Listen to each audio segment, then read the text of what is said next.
Hi guys, subscribe my channel, like, comment, share. Kangana Ranaut, ভারতের চলচ্চিত্র অভিনেত্রী কাঙ্গনা রানাউত।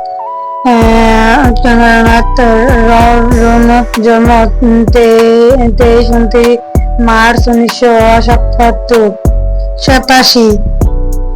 একজন ভারতীয় চলচ্চিত্র অভিনেত্রী। তিনি নিজেকে বলিউড চলচ্চিত্রে একটি জায়গা অর্জিত করেছেন। তিনি মোট 4 বার জাতীয় চলচ্চিত্র পুরস্কার লাভ করেছেন, অন্যতম 3টি বার শ্রেষ্ঠ অভিনেত্রী বিভাগে, 1 বার শ্রেষ্ঠ পার্শ্ব অভিনেত্রী বিভাগে।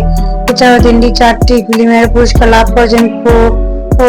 ফোর্বসের ভারতের 100 তারকা তালিকায় 6 বার তার নাম এসেছে। 2020 সালে ভারতের সরকার তাকে দেশের চূড়ান্ত সর্বোচ্চ বেসামরিক সম্মাননা পদ্মশ্রী ভূষিত করে। বয়স 39 বছর। মুন্সি জেলা বিহারের দেশ। জাতীয়তা ভারতের নাগরিকত্ব ভারতের নাম কঙ্গনা রানাউত। পেশা অভিনেত্রী। কর্মজীবন 2006 সাল থেকে বর্তমানে এখনো আছেন। পুরস্কার সম্পন্ন তালিকা সম্মাননা পদ্ধতি 2022। Website official kangarana.com।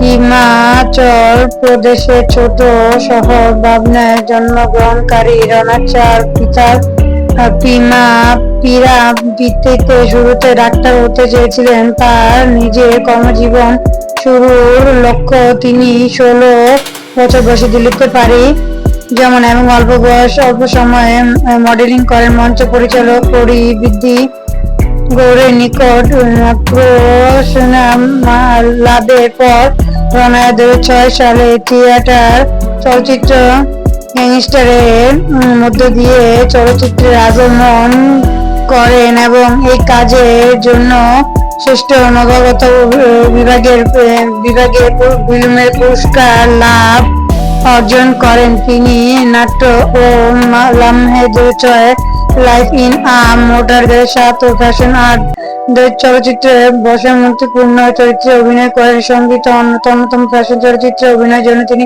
শ্রেষ্ঠ পার্শ্ব অভিনেত্রী বিভাগে জাতীয় চলচ্চিত্র পুরস্কার অর্জন করেন। কঙ্গনা মিডিয়াতে তার সৎ মতামত প্রকাশের জন্য জনসাধারণের কাছে বিশেষভাবে সুপরিচিত এবং নিজেকে অন্যতম একজন ভারতীয় সেলিব্রিটি হিসেবে পরিচালিত করেন। প্রাথমিক জীবন। কঙ্গনা 1998 সালে 23 মার্চ হিমাচল প্রদেশের মামনি জেলার একটি শহরে রাজপুত পরিবারে জন্মগ্রহণ করে। তার মা আশা রানাউত একজন স্কুল শিক্ষিকা এবং বাবা তার অমর দিকি রানাউত একজন ব্যবসায়ী। তার রানাউত নামে একটি বড় বোন এবং আকসাদ নামে ছোট ভাই রয়েছে। তার পিতা সহ অরিজিৎ সিং রানাউত আইনসভার একজন খ্যাতনামা সদস্য ছিলেন এবং তার দাদিমা ইন্ডিয়ান এক্সচেঞ্জ ভার্সিটির একজন কর্মকর্তা ছিলেন। তিনি ব্রাহ্মণ পরিবারের বাড়িতে যৌথ পরিবারের মধ্যে লালিত পালিত হন এবং তার শৈশবকাল সাধারণত সুখে ছিল বলে বর্ণনা